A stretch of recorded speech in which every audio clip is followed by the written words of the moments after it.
മുണ്ടിലുണ്ട് നിക്കറിലില്ല. ഇതിപ്പോ ആകെപ്പെട്ടല്ലേ. ഇത് കട്ട് ചെയ്യാൻ പാടില്ല. ഇത് കൂട്ടിക്കണം. പ്രാസം കറക്റ്റ് ആയിട്ട് ഒപ്പിച്ചു. അർത്ഥമില്ലെങ്കിലും റിവ്യൂ പോകുമ്പൊന്നും വേണ്ട നമുക്ക് കേട്ടോ. നമ്മുടെ പടം ഇറങ്ങുമ്പോൾ നല്ലതാണെങ്കിൽ പ്രേക്ഷകർ കാണും. ആരുടെയും റിവ്യൂ കണ്ടിട്ട് പോകാനുള്ള നമ്മൾ സിനിമ എടുത്തിരിക്കുന്നത്. ബെറ്റർ ആവണം നമ്മുടെ പെർഫോമൻസിലും സെലക്ഷനിലും എന്നൊക്കെ നമുക്ക് തോന്നും. ചിലപ്പോൾ ശരിയോ ചിലപ്പോൾ ശരിയാവില്ല.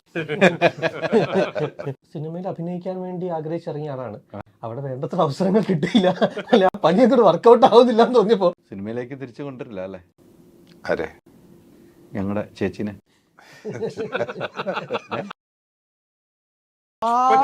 ഇല്ലെങ്കിൽ പിള്ളച്ച കള്ള പറയാൻ പുറത്താണ്. ഇതിങ്ങനെ ചോദിക്കുമ്പോൾ നമ്മൾ പറയുന്ന മറുപടികളും ആ ചോദ്യവുമാണ് ഇതിനൊരു സ്പേസ് ഉണ്ട്. പെർഫെക്റ്റ്. ഓക്കെ, ഇതിന്റെ അപ്പുറത്തൊക്കെ ഒരു വാക്ക് പറഞ്ഞാൽ പോവും. ഇത് ഇവിടെ നിർത്തണം. നമസ്കാരം. പുത്തൻ സിനിമയുടെ വിശേഷങ്ങൾ പങ്കുവയ്ക്കാം. 4 അതിഥികൾ, 4 പേർക്കും സ്വാഗതം. Thank you.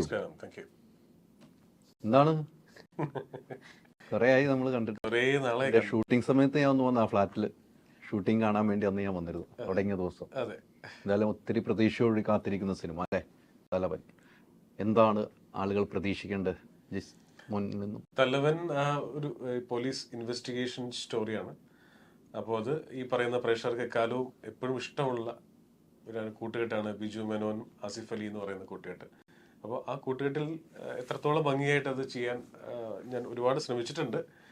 എന്താ പറയുക, കൃത്യമായിട്ടുള്ള പോലീസിൻ്റെ ഒരു ഇൻവെസ്റ്റിഗേഷൻ്റെ സ്റ്റോറിയാണ്. പോലീസ് സ്റ്റോറികൾ ഒത്തിരി സ്റ്റോറികൾ വന്നിട്ടുണ്ട്. പക്ഷെ അതിൽ നിന്നും പ്രേക്ഷകർ പ്രതീക്ഷിക്കുന്ന ഈ ഒരു സ്റ്റോറി ഏത് രീതിക്കായിരിക്കും എന്നുള്ള പ്രതീക്ഷ പ്രേക്ഷകർ സിനിമ കണ്ടു തന്നെ തീരുമാനിക്കാം. ബിച്ചേട്ടാണ് ഈ പോലീസ് വേഷം ചെയ്തിട്ടുണ്ട്, ആസിഫാണ് ഈ പോലീസ് വേഷം ചെയ്തിട്ടുണ്ട്. ഇവർ തന്നെ വേണമെന്നൊരു തീരുമാനത്തിലേക്ക് എത്താനാണ് കാര്യം. അങ്ങനെയല്ല, ഇപ്പം നമുക്ക് ഓരോ കഥയും നമുക്ക് കൺസീവ് ചെയ്യുന്ന സമയത്ത് നമ്മുടെ മനസ്സിൽ വരുന്ന മുഖങ്ങളുണ്ടല്ലോ, അവരെ തേടി ചെല്ലുക. പിന്നെ അവരും കൂടെ കേട്ട് നമുക്ക് തോന്നി അതേ എക്സൈറ്റ്മെന്റ് അവർക്കൂടെ തോന്നുമ്പോഴാണ് ഒരു സിനിമ സംഭവിക്കുന്നത്. അപ്പോൾ എനിക്ക് അങ്ങനെ തോന്നി. ആദ്യം ആസിഫിനോട് പറഞ്ഞു, ആസിഫിന് ഇഷ്ടപ്പെട്ടു. അപ്പോൾ അതുപോലെ തന്നെ വളരെ ഇമ്പോർട്ടൻ്റ് ആയിട്ടുള്ള ഒപ്പത്തിനൊപ്പം നിൽക്കുന്ന ക്യാരക്ടറാണ് ഇപ്പുറത്ത് ബിജുവേട്ടൻ ചെയ്തിരിക്കുന്നത്. ബിജുവേട്ടൻ ഇഷ്ടപ്പെടുക എന്നുള്ള ഞങ്ങൾക്ക് എല്ലാവരും പ്രൊഡക്ഷൻ സൈഡിലുള്ള എല്ലാവർക്കും ഉള്ള ഒരു കൺസേൺ ആയിരുന്നു. അപ്പോൾ ഞങ്ങൾക്ക് എല്ലാവർക്കും തോന്നി അതേ എക്സൈറ്റ്മെന്റ് ബിജുവേട്ടനും തോന്നിയത് കൊണ്ടാണ് ഈ സിനിമ സംഭവിക്കുന്നത്. പിന്നെ അതിൻ്റെ എന്താ പറയുക, ഇവർക്ക് എല്ലാവർക്കും ഉള്ളതിനേക്കാൾ കൂടുതൽ ഒരു ത്രില്ല് തന്നെയായിരുന്നു ഇതിൻ്റെ സംവിധായകൻ എന്നുള്ള രീതിയിൽ. അല്ലെങ്കിൽ നമ്മൾ എഴുതിയ സംഭാഷണങ്ങൾ ഇവർ പറയുന്നു, ഇവർ ആ കഥാപാത്രമായി പെർഫോം ചെയ്യുന്നു, അത് തൊട്ടടുത്ത് നിന്ന് കാണുന്നു, അത് സിനിമയാകുന്നു, അത് ഇപ്പോൾ ആൾക്കാരിലേക്ക് എത്താൻ പോകുന്നു എന്നൊക്കെ പറയുമ്പോൾ അറിയാലോ, ചിന്തിക്കുമ്പോൾ അതിരാലി ചിന്തിക്കുന്ന പോലെ തന്നെ സൂപ്പർ എക്സൈറ്റഡ് ആണ്. വിജയേട്ടാ, ഇപ്പം ഗരുഡനാണ് ഒരു പോലീസ് വേഷത്തിൽ വന്ന് ആളുകളെ അമ്പരിപ്പിച്ചു പോയ ഒരു കഥാപാത്രമായിരുന്നു താങ്കൾ. ചെയ്യാൻ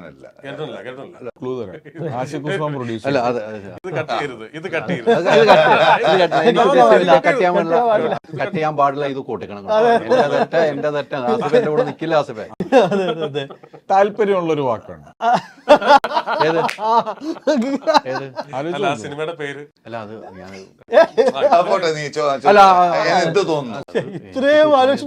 സ്കൂളിലൊക്കെ പഠിക്കുമ്പോ ബീച്ചേട്ടൻ തന്നെ ഒരുപാട് കണ്ടിട്ടുള്ള.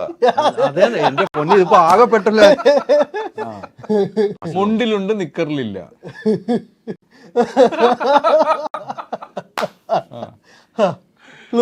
ചുണ്ടിലുണ്ട് കാലിലില്ല.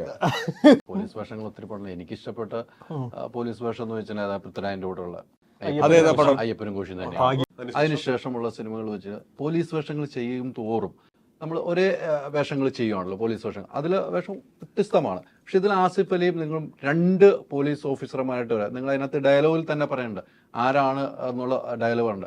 ആരാണ് തലവൻ എന്ന ചോദ്യത്തിന് സിനിമ കണ്ട് എന്നെ തീരുമാനിക്കണം. ഒരു മാറ്റമില്ല. എങ്കിലും എനിക്കൊരാഗ്രഹം, ആരായിരിക്കും തലവൻ? എനിക്കൊരാഗ്രഹം. ഞാൻ കൊടുക്കുന്നില്ല, എങ്കിലും ഞാൻ കൊടുക്കുന്നില്ല. മാത്രം എക്സ്ക്ലൂസീവ് ആയിട്ടൊരു അല്ലേ. അല്ല, ഞാൻ തലവൻ എന്ന് പറഞ്ഞു കഴിഞ്ഞാൽ എല്ലാ ഇതായാലും എന്നെ പറയുന്നുണ്ട്. ആൾക്കാർ കണ്ട് തീരുമാനിക്കണ്ടാണ്. ഞങ്ങൾ അഭിനയിക്കുമ്പോൾ നമുക്ക് അങ്ങനെ കൂടെ ഒരു തലവനായിട്ടൊന്നും ഫീൽ ചെയ്യില്ല. ഒരു കഥയും അതിൻ്റെ ഒരുപാട് മേഖലയായിട്ട് ബന്ധപ്പെട്ട് കിടക്കുന്ന ആരാണ് അതിൻ്റെ ടൈറ്റിൽ. പടം കണ്ട് തീരുമാനിക്കും. പിന്നെ ഈ പോലീസ് ക്യാരക്ടർ എന്ന് പറഞ്ഞാൽ നമ്മൾ പല പോലീസ് ക്യാരക്ടേഴ്സും ചെയ്തിട്ടുണ്ട്. നമ്മൾ ഓരോന്നും അടുത്ത് നമ്മൾ ചെയ്യുന്നത് ഈ വേഷപ്പകർച്ച എന്ന് പറയുന്ന സാധനമുണ്ട്. അത് വേഷം മാത്രമാണ് നമ്മളുടെ പോലീസ് യൂണിഫോം, പക്ഷേ അതിലെ കഥയും കാര്യങ്ങളും വെവ്വേറെയാണ് വരുന്നത്. അപ്പം ഈ കുറേ പോലീസ് ക്യാരക്ടർ ചെയ്തിട്ടുണ്ടെങ്കിലും വീണ്ടും നമുക്കൊരു പോലീസ് ക്യാരക്ടർ ചെയ്യാൻ തോന്നുന്നത് ആ കഥയോടും ആ സിനിമയോടുള്ള താല്പര്യം കൊണ്ടാണ്. അപ്പം ആ രീതിയിൽ തന്നെ ബുക്ക് ചെയ്യിച്ചും എനിക്ക് ഇഷ്ടം തോന്നിയായിട്ടുള്ളൊരു കഥയും അതിൻ്റെ ഒരു അങ്ങനത്തെ ഒരു മേക്കിംഗ് ആണ് ഇതിന്. ഒരു അബ്സല്യൂട്ട് ഇൻവെസ്റ്റിഗേഷൻ ത്രില്ലറാണ് ആക്ച്വലി മൂവി. ചെയ്യുന്തോറും അടുത്ത സീൻ എന്താണെന്ന് നമുക്ക് അഭിനയിക്കുന്നത് നമുക്ക് തന്നെ ഒരു ആകാംക്ഷ ഷൂട്ട് ചെയ്യുന്ന സമയത്ത് തോന്നിയിരുന്ന അതുപോലെ തന്നെ പ്രേക്ഷകർക്ക് ഉണ്ടാവട്ടെ എന്ന് പ്രാർത്ഥിക്കുക. ഒരേ സീൻ കണ്ടു കഴിയുമ്പോൾ നമുക്കും ഒരു ആകാംക്ഷ വരണം. ആ രീതിക്ക് ഷൂട്ട് ചെയ്തപ്പോൾ തന്നെ തോന്നിയപ്പോൾ പ്രേക്ഷകർക്ക് എന്തായാലും ഉണ്ടാവുമല്ലോ. ഓൾമോസ്റ്റ് ഓർഡറിലാണ് ഷൂട്ട് ചെയ്ത് പോയത്. അപ്പോൾ അതുകൊണ്ട് ഏകദേശം നമുക്ക് ഒരു ഗ്രാഫ് അറിയാമായിരുന്നു. അപ്പോൾ ഈ ആസിഫ് അലിയുമായിട്ടാണല്ലോ നിങ്ങൾ പോലീസ് സ്റ്റേഷനിലുള്ള സീനുകളും അന്വേഷണത്തിനാണെങ്കിലും ആസിഫ് അലിയുമായിട്ടുള്ള സീനുകളാണ് നിങ്ങൾ കൂടുതൽ ചെയ്തുകൊണ്ടിരിക്കുന്നത്.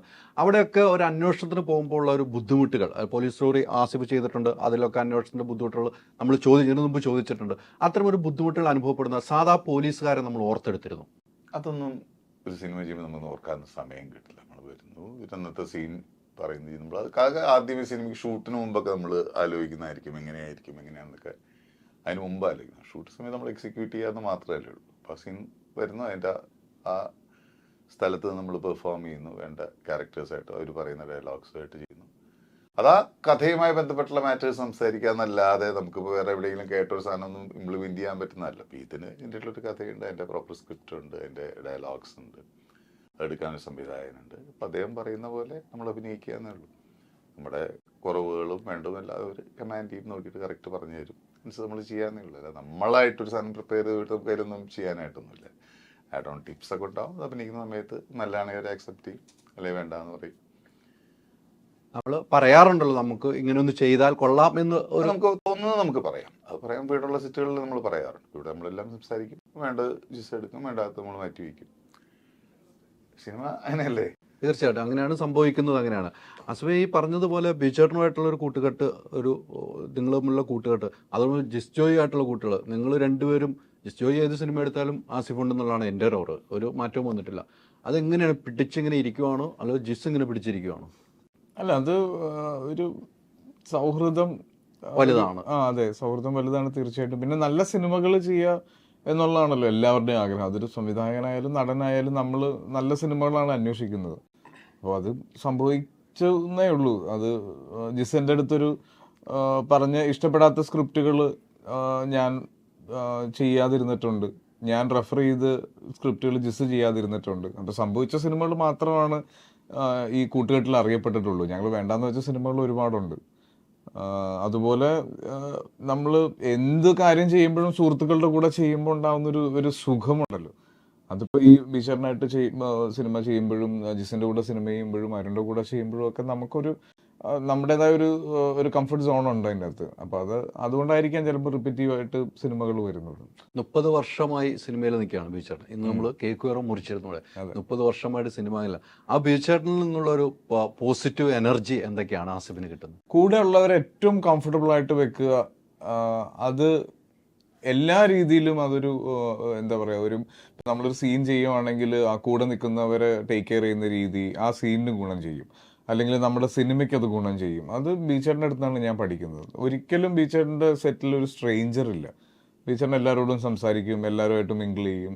ഇപ്പം ഞാൻ ഓർഡിനറി ചെയ്യുമ്പോഴാണ് ഞാൻ അത് ആദ്യമായിട്ട് എക്സ്പീരിയൻസ് ചെയ്യുന്നത്.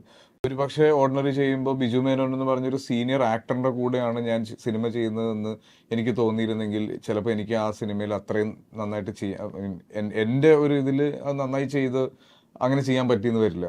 അപ്പം എന്നെ കംഫർട്ടബിൾ ആക്കിയിരുന്നു.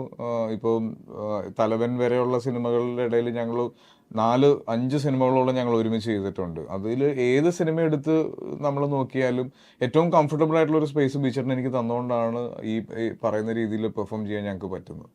ഈ പോലീസ് വേഷങ്ങൾ ഞാൻ നേരത്തെ പറഞ്ഞ പോലെ ബീച്ചോട് പോലീസ് വേഷങ്ങൾ ഒത്തിരി ഉണ്ട്. ഈ അന്വേഷണവുമായി ബന്ധപ്പെട്ട് ഒത്തിരി സിനിമകൾ വന്നു പോയിട്ടുണ്ട്. നമ്മൾ പ്രേക്ഷകർ പലതും വിചാരിക്കുന്നു, ഒരു ടീസറും ട്രെയിലറും കാണുമ്പോൾ നമ്മൾ പലതും വിചാരിക്കുകയാണ്. നമുക്ക് അതിൻ്റെ അപ്പുറത്തേക്ക് ഇത് എവിടെ എത്തിപ്പെടുമെന്നുള്ളൊരു ആകാംക്ഷ സിനിമ കണ്ടുകൊണ്ടിരിക്കും തോറും നമുക്ക് ഉണ്ടാവുമെന്ന് പ്രതീക്ഷിക്കാവും. അതെ, ഉറപ്പായിട്ടും. അത് തന്നെയാണ് ഇങ്ങനൊരു സിനിമ ചെയ്യാൻ ഞങ്ങളെല്ലാവരും മുന്നോട്ട് വന്നതും.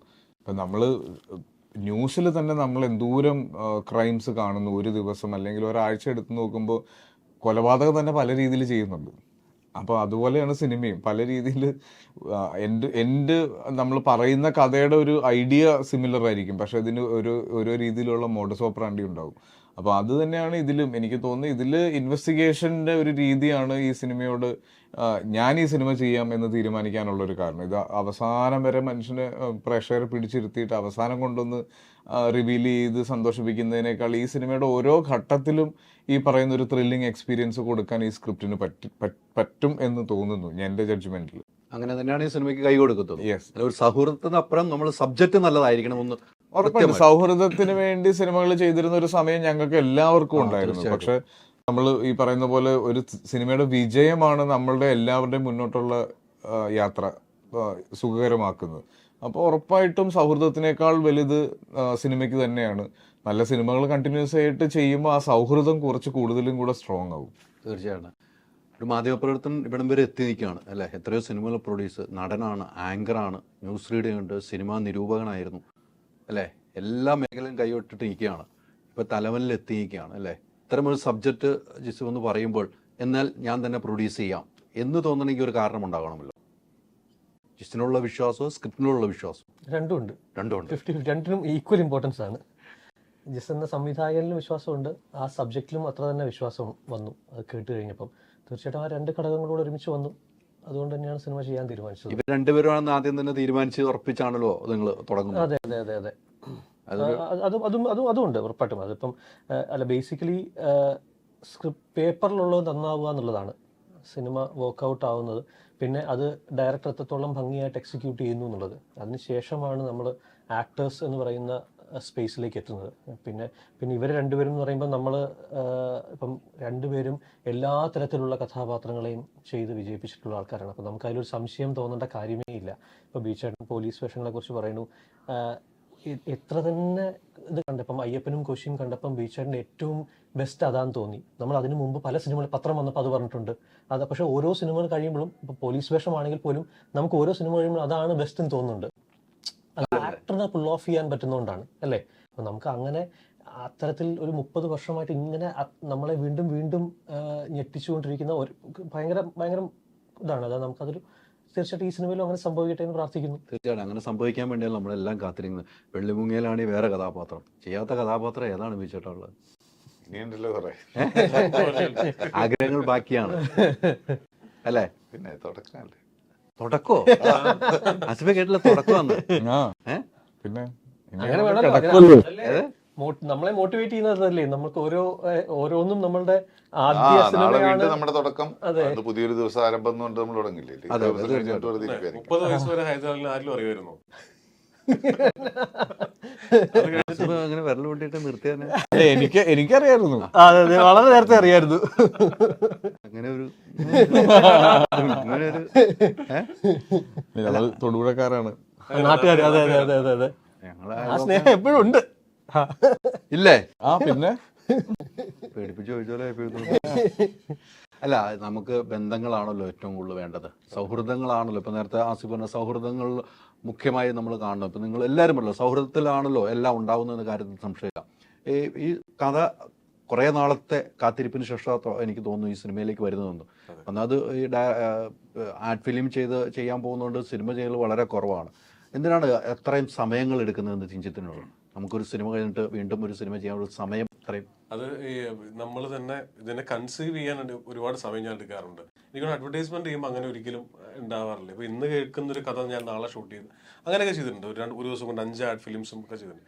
സിനിമ അങ്ങനെയല്ലല്ലോ. സിനിമ കുറെ കൂടെ ഷെൽഫ് ലൈഫ് ഉള്ള സംഗതിയാണെന്ന് വിശ്വസിക്കും. അങ്ങനത്തെ സിനിമകൾ ചെയ്യണമെന്ന് ആഗ്രഹിക്കുന്ന ഒരാളാണ് ഞാൻ. ആ സിനിമ 50 വർഷം കഴിഞ്ഞ് 100 വർഷം കഴിഞ്ഞ് ഡോക്യുമെന്റ് ചെയ്യപ്പെടേണ്ട സംഗതിയാണ്. അപ്പൊ അതിനെ ഏറ്റവും കൂടുതൽ അതിനോട് സെൻസിയറിറ്റി കാണിക്കേണ്ട ആള് ഡയറക്ടറാണ്. ആ ഡയറക്ടർക്ക് പാളിയാൽ, കാരണം ഓരോ സമയത്തും ഓരോ കഥാപാത്രങ്ങൾ, നായകന്മാരെന്നല്ല, ഓരോരുത്തരും ചോദിക്കുന്ന ഒരു ഇൻസ്റ്റന്റ് ചോദ്യമുണ്ട് സെറ്റിൽ. ആ ചോദ്യം എല്ലാവരും കേൾക്കെ ചോദിക്കുന്ന ചോദ്യമാണ്. അവിടെ കൃത്യമായ ഒരു മറുപടി പറയാൻ ഒരു ഡയറക്ടർക്ക് സാധിക്കണം. അത് സാധിച്ചില്ലെങ്കിൽ നമ്മൾ ഫെയിൽ ആവും. അത് പഠിക്കാൻ ഞാൻ എടുക്കുന്ന സമയമാണ്. അതിന് കുറെ ടൈം എടുക്കുന്നു. പിന്നെ കൂട്ടായ ആലോചന ഉണ്ടാവുമല്ലോ എന്തായാലും അല്ലെ? ആസിഫ് ഒരു ഭാഗ്യ നടനായിട്ടാണ് കയ്യിലുള്ളത്. അതായത് ഭാഗ്യനാട്ടം, എനിക്ക് അങ്ങനത്തെ ടെക്നിക്കൽ ടേംസിൽ വലിയ വിശ്വാസമില്ല. ഞാനൊരു ദൈവവിശ്വാസിയാണ്. അതിനപ്പുറം ഇന്ന കൂട്ടുകെട്ടിൽ അങ്ങനെയൊന്നും ഞാൻ ഒരിക്കലും വിശ്വസിക്കുന്നില്ല. ഞാൻ വളരെയധികം പ്രാക്ടിക്കലായിട്ട് ചിന്തിക്കുന്ന ഒരാളാണ്. നല്ല സിനിമകൾ നമുക്ക് ഒരു സമയത്ത് തോന്നുന്ന നല്ലൊരു ഐഡിയ നല്ല രീതിയിൽ എഴുതാൻ പറ്റണം, നല്ല രീതിയിൽ എക്സിക്യൂട്ട് ചെയ്യാൻ പറ്റണം, അഭിനയിപ്പിക്കുന്ന ആൾക്കാരെ ഭംഗിയായിട്ട് അഭിനയിപ്പിക്കാൻ പറ്റണം. നന്നായാൽ ഇതിന്റെ സമ്പൂർണ്ണ ഉത്തരവാദിത്വം ഡയറക്ടർക്കാണ്. പൊളിഞ്ഞു കഴിഞ്ഞാൽ ഏറ്റവും അത് തന്നെയാണ്. ഡയറക്ടർക്ക് മാത്രമേ അതിനകത്ത് ഉത്തരവാദിത്തമുള്ളൂ, വേറെ ഒന്നുമില്ല. അല്ലേ? മോശമാണെങ്കിൽ നമുക്ക് ഷൂട്ട് ചെയ്യാതിരിക്കാം, പക്ഷെ നമ്മൾ കൺവിൻസിംഗ് ആയ ഒരു സംഗതിയാണ് നമ്മൾ ഷൂട്ട് ചെയ്യുന്നത്. അപ്പോൾ അത് നമുക്ക് എല്ലാവർക്കും ഓരോ തരത്തിലുള്ള ബുദ്ധിയാണ് ദൈവം തന്നിരിക്കുന്നത്. ആസിഫ് ഇപ്പോൾ തൊട്ട് മുമ്പ് പറഞ്ഞ ഒരു പോയിന്റ് വലിയൊരു പോയിന്റാണ്. സൗഹൃദമാണെങ്കിലും അതിനൊപ്പം സ്ക്രിപ്റ്റാണ് വലുതെന്ന് പറയുന്നത്. പല സ്ക്രിപ്റ്റ് ആസിഫ് ഇവിടെ വന്ന് പറയുമ്പോൾ വേണ്ടാന്ന് വെക്കുന്നു, ജിസ് പറയുമ്പോൾ വേണ്ടാന്ന് വെക്കുന്നു. അങ്ങനെ വേണ്ട എന്ന് വെച്ചാൽ കഥകൾ പിന്നീട് സിനിമ ആവുമ്പോൾ എന്തെങ്കിലും രണ്ടുപേർക്കുള്ള പിന്നീട് അത് സിനിമ ആവുമ്പോൾ എന്തെങ്കിലും തോന്നിയിട്ടുണ്ടോ? അയ്യോ എനിക്ക് പറ്റിയ ഒരു തെറ്റാണോ അങ്ങനെ വേണ്ട എന്ന് വെച്ചാൽ അങ്ങനെ തോന്നിയിട്ടുണ്ടോ? തിരിച്ചും തോന്നിയിട്ടുണ്ട്. നമുക്ക് ചെയ്യാതിരുന്നു നന്നായിരുന്നു തോന്നിയിട്ടുണ്ട്, ചെയ്യാമായിരുന്നു തോന്നിയിട്ടുണ്ട്. പലതും ആയിട്ടുമില്ല സിനിമ. എല്ലാ തരത്തിലുള്ള ഉത്തരങ്ങളും കിട്ടി. തരത്തിലുള്ള ഉത്തരവ് പലതും ആയിട്ടുമില്ല അല്ലെ? അതാണ് എന്റെ സത്യം. ഇപ്പൊ ഞങ്ങൾ വേണ്ടെന്ന് വെച്ച ഒരു സിനിമ ഇപ്പൊ റൈറ്റ് നൗ തിയേറ്ററിൽ കളിച്ചോണ്ടിരിക്കുന്നുണ്ട്. നിങ്ങൾ രണ്ടും വേണ്ടെന്ന് വെച്ചാൽ കോമ്പിനേഷൻ ഇത് തന്നെ കോമ്പിനേഷൻ ബിജുവേട്ടൻ ആസിഫ് നടന്നോണ്ടിരിക്കല്ലേ? മനസ്സിലായി. അത് ഇപ്പൊ എങ്ങനെ തോന്നുന്നു? ഒന്നുമില്ല, സന്തോഷം. നമ്മള് വേറെ സിനിമ ചെയ്തില്ലേ? അതെ, അതിന്റെ തൊട്ട് പിറ്റാഴ്ച വരുവാണ് നമ്മുടെ സിനിമ അല്ലെ? അതല്ല നമുക്ക് വിധിച്ചത് നിങ്ങൾ നമ്മൾ കൂട്ടിയാ മതി അല്ലെ? അതെ, ഇല്ല, അതായത് ഇപ്പൊ നമ്മൾ പറയില്ല, ഓരോ അരമണിയിലും അത് ചെയ്യേണ്ട അവര് ചെയ്യുന്നതാണ് അതിന്റെ ഏറ്റവും വലിയ ശരി എന്നുള്ളത്. സിനിമ പെട്ടെന്ന് ഉണ്ടാകുകയാണല്ലോ അല്ലെ? തീർച്ചയായിട്ടും. നമ്മൾ ആലോചിക്കുമ്പോ തന്നെ സിനിമ ഉണ്ടാവും.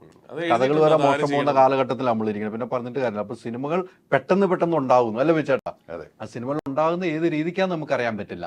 ഈ തലവൻ സിനിമ ഈ കഥ കേട്ടപ്പോ ബിച്ചേട്ടൻ പറഞ്ഞല്ലോ, എനിക്ക് കഥയോടുള്ള ഇഷ്ടമാണ്, ഇതിനോടുള്ള താല്പര്യമാണ്, ഈ സിനിമ എടുത്ത് സിനിമയ്ക്ക് വാക്ക് കൊടുക്കുമെന്ന് പറയും. ഓരോ കഥകൾ കേൾക്കുമ്പോഴും ബിച്ചേട്ടന് ഓരോ കഥകൾ കേൾക്കുമ്പോൾ മാറി മാറി ചിന്തിക്കണം. നമുക്ക് ഈ സിനിമ വേണോ മറ്റേ സിനിമ വേണമെന്ന് ചിന്തിക്കാണ്ട് ഏതെങ്കിലും സിനിമ വേണ്ട എന്ന് വെച്ചാൽ ഈ പറഞ്ഞ വേണ്ട എന്ന് വെക്കുന്നു, പോകുന്നു, നമ്മൾ വീണ്ടും തിരിച്ച് ആ സിനിമയിലേക്ക് വരുന്നു. ഒരു സംസ്ഥാന അവാർഡ് വാങ്ങിയതിന് ശേഷം വീണ്ടും ഇങ്ങനെ ഒരു റെസ്പോൺസ് കൂടുമല്ലേ ചെയ്ത ബിച്ചേട്ടന്? റെസ്പോൺസിബിലിറ്റി കൂടുക എന്ന് പറഞ്ഞാൽ ഞാൻ പറയുന്നത് സെൻസ് ഇതിപ്പോൾ ഞാൻ പറഞ്ഞു എനിക്ക് ഒറ്റക്കിടന്ന് ഞാൻ ഭയങ്കരമായിട്ട് അഭിനയിച്ചിട്ടൊന്നും ചെയ്യാൻ പറ്റില്ല. സിനിമ ആബ്സല്യൂട്ട് ടീം വർക്കാണ്. അപ്പോൾ ആ സിനിമയിലെ എല്ലാ ഘടകങ്ങളും ചേർന്നു അപ്പോൾ നമ്മുടെ അഭിനയവും അപ്രീഷിയേറ്റ് ചെയ്യപ്പെട്ട് വരുമ്പോൾ നമുക്കൊരു സന്തോഷമുണ്ട്. അതൊരു ബാധ്യതയാണെന്ന് നമ്മൾ പറയില്ല, പക്ഷെ നമുക്ക് ആ ഒരു സന്തോഷം നമ്മുടെ ഉള്ളിലുണ്ടാവും. അപ്പം ഇനി അങ്ങോട്ട് കുറച്ചും കൂടെ ബെറ്റർ ആവണം നമ്മുടെ പെർഫോമൻസിലും സെലക്ഷനിലും എന്നൊക്കെ നമുക്ക് തോന്നും. ചിലപ്പോൾ ശരിയോ ചിലപ്പോൾ ശരിയാവില്ല. ചിലപ്പോൾ ശരിയാവും, ചിലപ്പോൾ ശരിയാവില്ല.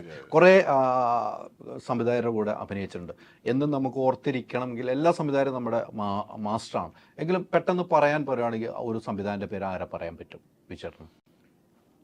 നമ്മൾ അങ്ങനെ പറയാൻ ഇങ്ങനത്തെ ഒരു വേദിയിൽ പറയാവുന്നൊരു കാര്യമില്ല. കാരണം ഇപ്പോൾ ഒന്ന് പറഞ്ഞ വേറെ ആൾക്ക് മനസ്സിന് വിഷമം ഉണ്ടാവും. അതുകൊണ്ട് ഞാനത് ചോദ്യത്തിൽ നിന്ന് ഒഴിവാവാണ്. തീർച്ചയായിട്ടും ആ ടെക്നിക്ക് പരമായിട്ട് വേണം. ജിസ്ജോയെ കുറിച്ച് എന്താണ് അഭിപ്രായം?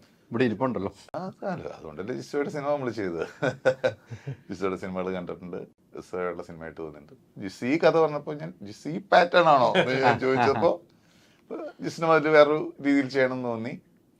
തീർച്ചയായിട്ടും വളരെ പ്രോമിസിങ് ആണ്. ഞാൻ ഈ സിനിമ ചെയ്തു വെച്ചിട്ട് നമ്മൾ ഇരുത്തി പറയുന്നില്ല. സിനിമ വളരെ ടഫ് ജോബാണ്. ഈ സിനിമ എക്സിക്യൂട്ട് ചെയ്യാമെങ്കിൽ ഇത്ര എളുപ്പമുള്ളൊരു സ്ക്രിപ്റ്റ് അല്ല അത്. ഇച്ചിരി കുറെ ആസിഫായിട്ട് 4-5 സിനിമകളായി അല്ല, ഇത് 5ാമത്തെ സിനിമയാണെന്ന് എനിക്ക് തോന്നുന്നു അല്ലേ ആസിഫെ? 5ാമത്തെ സിനിമയാണ്. ആസിഫിനോട് മാറ്റങ്ങൾ സംഭവിക്കുന്നുണ്ട്. ആസിഫ് പല സിനിമകൾ ചെയ്യുന്നുണ്ട്. ആസിഫ് എന്നും ഞാൻ കാണുന്ന കാലം കൊണ്ട് ഇങ്ങനെ തന്നെയാണ് ആസിഫ്. അതിൻ്റെ ഒരു പ്രായത്തിൻ്റെ ഒരു വേഷം വന്ന് എനിക്കൊന്ന് വർഷങ്ങൾക്ക് ശേഷം മാത്രമാണെന്ന് എനിക്ക് തോന്നുന്നു. അതിനകത്ത് മാത്രമേ ഒരു ചെറിയ ഗസ്റ്റ് റോൾ ചെയ്തപ്പോഴും ഒരു ചേഞ്ചിങ് ആസിഫിന് വേണമെന്ന് ബിച്ചേട്ടന് ഒരു അനിയൻ എന്ന നിലയിൽ ചിന്തിച്ചിട്ടുണ്ടോ? ചേഞ്ച് വേണമെന്നുള്ളതല്ല, എനിക്കിപ്പോൾ ഫീൽ ചെയ്തൊരു പ്രൊഫഷണൽ മെച്യൂരിറ്റി എന്ന് പറയുന്ന സാധനം ആസിഫിനുണ്ട്. ഇപ്പോൾ മുമ്പില്ലാത്ത ഒരു ചൈൽഡിഷാന്ന് കുറച്ച് എന്ന് മാറി അച്ഛൻ വളരെ എനിക്ക് തോന്നുന്നു എനിക്ക് ഫീൽ ചെയ്തിട്ടാണ്. അന്നൊരു ഓളത്തിന് ഇങ്ങനെ സിനിമകൾ ഇങ്ങനെ ചെയ്തൊരു രസത്തിനാണെന്ന്. പക്ഷെ പിന്നെ സിനിമ വളരെ സീരിയസ് ആയിട്ടാണ് ഇപ്പോൾ സബ്ജക്റ്റ് കേൾക്കുന്നതാണെങ്കിലും അതിനുള്ള പ്രിപ്പറേഷൻ ആണെങ്കിലും ഒക്കെ വളരെ സീരിയസ് ആയിട്ട് സിനിമ അദ്ദേഹം കാണാൻ തുടങ്ങി. എൻ്റെ റിസൾട്ട് അദ്ദേഹത്തിന് വരുന്നതുകൊണ്ട് കൃത്യമാണ് കേട്ടോ. പിന്നെ ഉറപ്പായിട്ടും നമ്മളും കാണുന്ന ആസിഫ് ഇപ്പോഴത്തെ സെലക്ഷൻ പണ്ട് നമ്മളും സംസാരിച്ച എല്ലാ സിനിമയിലും കൈ കൊടുത്തു പോകുന്ന ഒരു കാലമുണ്ടായിരുന്നു. അത് സിനിമ അഭിനയിക്കണം എന്നുള്ള ആഗ്രഹം വലുതായിരുന്നല്ലോ. ആസിഫ് വരുന്നത് തന്നെ അങ്ങനെ സിനിമ അഭിനയിക്കുന്ന ആഗ്രഹത്തിൽ. അതിൽ നിന്ന് മാറിയപ്പോൾ ഒരു സെലക്ഷൻ ഗംഭീരമാവുന്നുണ്ടെന്ന് ചിന്തിക്കുന്നുണ്ടോ ആസിഫ്? അല്ല, ഗംഭീരമാവുന്നുണ്ടെന്നൊന്നുമല്ല. നമ്മൾ എന്തൊരു കാര്യവും നമ്മൾ ഇങ്ങനെ കണ്ടിന്യൂസ് ആയിട്ട് ചെയ്തുകൊണ്ടിരിക്കുമ്പോൾ അത് നമുക്ക് കുറേ കാര്യങ്ങൾ അതിൽ നിന്ന് പഠിക്കാൻ പറ്റും. അത് അഭിനയമോ സിനിമയോ മാത്രമല്ല, ഏതും ആയിക്കോട്ടെ. ഇപ്പൊ ഇന്റർവ്യൂ എടുക്കാൻ വരുമ്പോൾ നിങ്ങൾ ആദ്യത്തെ ഇന്റർവ്യൂ എന്തായിരുന്നു അല്ലേ? അതെ അതെ. ഇപ്പൊ ഇത്രയൊക്കെ ചോദിക്കാൻ പഠിച്ചില്ലേ? അതെ അതെ. ആസിഫ് ഇത്രയൊക്കെ പഠിച്ചില്ലേ? ഒരു മാറ്റമില്ലാത്ത ഇത് എനിക്ക് മാത്രം. എങ്ങനെയാണ് ചോദിച്ചേട്ടാ? അല്ല, അങ്ങനെയല്ല. അന്നും നല്ലായിരുന്നു ഞാൻ. അതാണ് ഉദ്ദേശിച്ചത്. നിങ്ങൾ തെറ്റിദ്ധരിച്ചാ? അല്ല ഞാൻ അതാണ് നല്ല പോസിറ്റീവായിട്ട് കാര്യം പറഞ്ഞപ്പോ നിങ്ങൾ പോസിറ്റീവായിട്ട് എടുത്തോളൂ. ഫസ്റ്റ് ഇന്റർവ്യൂ അടിപൊളിയാന്ന് ചേട്ടൻ പറഞ്ഞു. അതെ. നല്ല രീതിയിലാണ്. അല്ല അല്ല ഇപ്പൊ ഞാൻ സിനിമ പഠിച്ചു വന്ന ഒരാളല്ല, ഒരിക്കലും ഞാൻ സിനിമ മനസ്സിലാക്കി വന്ന ഒരാളുമല്ല. ഞാൻ സിനിമയിൽ വന്നിട്ടാണ് എന്റെ മനസ്സിലുണ്ടായിരുന്ന ഒന്നുമല്ല ഇവിടെ നടക്കുന്നതെന്നും ഞാൻ ആഗ്രഹിച്ച പോലെ അല്ല സിനിമയെന്നും ഞാൻ തിരിച്ചറിഞ്ഞത്. അപ്പം അത് കഴിഞ്ഞിട്ടുള്ള എൻ്റെ ഇപ്പം ഓൾമോസ്റ്റ് 14 വർഷം കഴിഞ്ഞു. അത്രയും സമയം കൊണ്ട് എനിക്കുണ്ടായ മാറ്റങ്ങൾ എൻ്റെ ചുറ്റും ഞാൻ കണ്ടതും മനസ്സിലാക്കിയതും ഒക്കെ ഉണ്ടായതാണ്. അപ്പം സിനിമയെ സീരിയസ് ആയിട്ട് കാണുന്ന ആളുകളിലൂടെ വർക്ക് ചെയ്യാൻ പറ്റി. എൻ്റെ അതേ പ്രായത്തിലുള്ള ആളുകൾ സിനിമ സെലക്ട് ചെയ്യുന്നത് എങ്ങനെയാണെന്ന് മനസ്സിലാക്കാൻ പറ്റി. അപ്പോൾ അങ്ങനെയൊക്കെയുള്ള ബോധപൂർവമല്ലാത്ത കുറേ മാറ്റങ്ങൾ ഗ്രാജുവലി എനിക്കും വന്നു. തീർച്ചയായിട്ടും. ഇപ്പൊ ആസിഫ് പറഞ്ഞപ്പോഴാണ് അന്ന് ഞാൻ എടുക്കുന്ന ഇന്റർവ്യൂ ഒത്തിരി വ്യത്യാസമാണ്. അതുപോലെ ഞാൻ അന്ന് കാണുന്ന ഞാനല്ല തമാശല്ല, ഞാൻ അന്ന് കാണുന്ന ആസിഫിനെ ഇന്ത്യ വിഷനിൽ കാണുന്ന ആസിഫിന് ഏറ്റവും ആദ്യമൊക്കെ ക്യാമറ വെച്ച ഒരാളാണ് ഈ പുറകെ ഇരിക്കുന്നത്. അന്ന് ഇന്ത്യ വിഷൻ ഞങ്ങൾ ഒരുമിച്ചായിരുന്നല്ലോ, ഞങ്ങൾ ഡെയിലി കാണുന്ന ഒരാളാണ്. ആസിഫ് ഒരിക്കലും സിനിമയിലേക്കല്ല, ഒരു ആങ്കറായിട്ട് വന്ന് സിനിമയിലേക്ക് വരുമ്പോൾ അത് നമ്മളൊരു കഴിവും നമ്മൾ ഇത് വേണമെന്ന് ആഗ്രഹിക്കുമ്പോഴാണ്. ആഗ്രഹങ്ങളാണ് നമ്മളെ ഇവിടം വരെ എത്തിക്കുന്നത്. തീർച്ചയായിട്ടും ഞാനും അങ്ങനെ ആഗ്രഹങ്ങൾ തന്നെ എത്തിക്കൊണ്ടിരിക്കുന്നത്. നമ്മളെപ്പോഴും ആഗ്രഹിച്ചുകൊണ്ടിരുന്നാൽ നമുക്ക് എന്തും കിട്ടും എന്നുള്ളതാണ്. ആഗ്രഹിക്കാതിരുന്നാൽ നമ്മൾ ഒന്നും കിട്ടില്ല. അങ്ങനെയല്ല തന്നെ. കാരണം ഞാൻ ഇന്ത്യ വിഷനിൽ പോയതിനു ശേഷമാണ് അവിടെ ഇന്ത്യ വിഷനിൽ വന്നു കൂടിയത് അല്ലേ? കേരളത്തിൽ നിന്ന് നേരെ ഇന്ത്യ വിഷനിൽ വന്നു. അന്ന് ആസിഫ് സൂര്യ തന്നെയാണ് ഫുള്ള്. ഞാൻ സൂര്യ എന്ന് പറഞ്ഞ വേറെ ചാനൽ പ്രോഗ്രാം ചെയ്തിട്ടില്ല. കിരണിലല്ല പ്രോഗ്രാം ചെയ്തത്, സൂര്യയും അത് മാത്രമേ ഞാൻ ഷോസ് ചെയ്തിട്ടുള്ളൂ. ഞാൻ പുറത്ത് ചെയ്തിട്ടേ ഇല്ല, ഷോസ് ചെയ്തിട്ടേ ഇല്ല. ഒരു നിർമ്മാതാവ് എന്ന നിലയിലേക്ക് വരണമെന്ന് ആഗ്രഹിച്ചത് എന്തുകൊണ്ടായിരിക്കാം? സിനിമയിൽ അഭിനയിക്കാൻ വേണ്ടി ആഗ്രഹിച്ചിറങ്ങിയ ആളാണ്. അവിടെ വേണ്ടത്ര അവസരങ്ങൾ കിട്ടിയില്ല.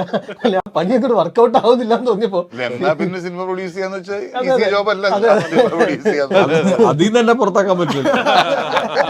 അങ്ങനെ തന്നെ പുറത്താക്കാൻ പറ്റില്ലല്ലോ. അല്ല, തീർച്ചയായും നമ്മൾ ഭയങ്കര പാഷനേറ്റ് ആയിട്ടാണ് സിനിമയെ സമീപിച്ചത്. അപ്പോൾ അതിൽ നമ്മൾ ഈ പറഞ്ഞ പോലെ ആസി പറഞ്ഞ പോലെ തന്നെ നമ്മൾ ഇവിടെ വരുമ്പോൾ നമുക്ക് ഇതിനെപ്പറ്റിയുള്ള ധാരണകൾ ഞാൻ വയനാട്ടിൽ നിന്നാണ് വരുന്നത്. അപ്പം നമുക്ക് സിനിമയെക്കുറിച്ചുള്ള അറിവുകൾ ഞാനന്ന് അവിടെ നിന്ന് സിനിമ ഇതിലേക്ക് വരുമ്പം അബൂ സലീം ക മാത്രമാണ് അന്ന് വയനാട്ടിൽ നിന്ന് സിനിമയുമായി ബന്ധപ്പെട്ട് നിൽക്കുന്ന ഒരാള്. ശരചന്ദ്രൻ മേനോൻ ഉണ്ടായിരുന്നു. പക്ഷേ ഞാൻ പറഞ്ഞത് ഈ ഫുൾ ടൈം കൊമേഴ്ഷ്യൽ സിനിമകളുമായിട്ട് ബന്ധപ്പെട്ട് ശരചന്ദ്രൻ മേനോട് വളരെ കുറച്ച് സീരിയസ് സിനിമകളും അത്തരം സമീപനം നമ്മൾ ആക്ടർ എന്ന രീതിയിൽ നമ്മൾ അന്ന് എപ്പോഴും ക്യാമറയ്ക്ക് മുമ്പിൽ നിൽക്കുന്നവരെയാണല്ലോ നമ്മൾ എപ്പോഴും നോട്ടീസ് ചെയ്യുന്നത്. അപ്പം അങ്ങനെ അദ്ദേഹം മാത്രം ഉണ്ടായിരുന്നു. ഇപ്പം ബേസിലും ഈ പറഞ്ഞ പോലെ മിഥുൻ മാനുവൽ തോമസ്, സണ്ണി വൈൻ, ഒരുപാട് പേരുണ്ട് വയനാട്ടിൽ നിന്ന്. അപ്പം നമ്മൾ ചാനൽ പരിപാടികളായിട്ടൊക്കെ നിൽക്കുമ്പം നമുക്കിതിനെപ്പറ്റി യാതൊരു മുൻധാരണകളില്ല. ധാരണ ഉള്ളത് ശരിയായിരുന്നില്ല നമ്മൾ വരുമ്പോൾ. അപ്പം നമ്മൾ അത് പഠിച്ച് അല്ലെങ്കിൽ നമ്മൾ അതിനെക്കുറിച്ച് മനസ്സിലാക്കി വന്നപ്പോഴേക്കും നമുക്ക് മനസ്സിലായി ആ പരിപാടി അത്രയ്ക്ക് അങ്ങോട്ട് ശരിയാവുന്നതല്ല.